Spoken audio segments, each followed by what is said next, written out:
ಅದು ಭಾಗ್ಯ. ನನ್ನ ಕರ್ಮಕ್ಕೆ ನೀನು ಏನು ಮಾಡಿದೆ? ನಿನ್ನೀ ಪಾದ ಸೇವೆಯನ್ನು ಮಾಡುವ ಆ ಪಾಂಡವರಲ್ಲವೇ ಸುಖ ಸಾಲು. ಆ ಪಾಪಿಯಾದ ನನ್ನನ್ನು ಅಂತ ಭಾಗ್ಯವು ಇಲ್ಲಿಂದ ಬರಬೇಕು ತಾಯಿ.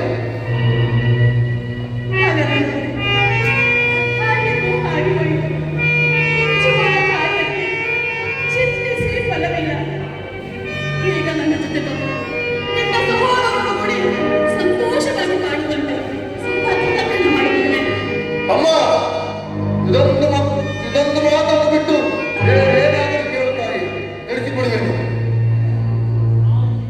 ನಾನು ಜೀವಿಸುತ್ತಿರುವ ತನಕ ಮಾತ್ರ ಸ್ವಾಮಿತ್ವವನ್ನು ಮಾತ್ರ ಮಾಡುತ್ತಾರೆ.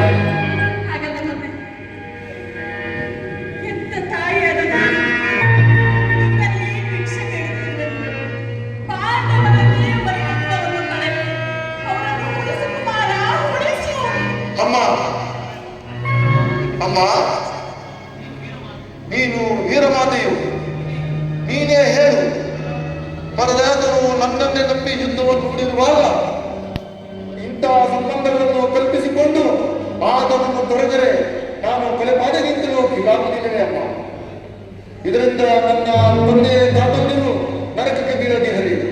ಮುನ್ನಾಳೆ ಹುಟ್ಟುವ ಮಕ್ಕಳು ಮೊಮ್ಮಕ್ಕಳು ಈ ಕನ್ನಡದ ಪಾಪಿ ನೀಚ ಕುಲದವರೆಂದು ಚರ್ಚೆಯಾರೆ. ಇಂತಹ ಸನ್ನಿವೇಶದಲ್ಲಿ ನೀನೇ ವೀರಮಾತೆಯ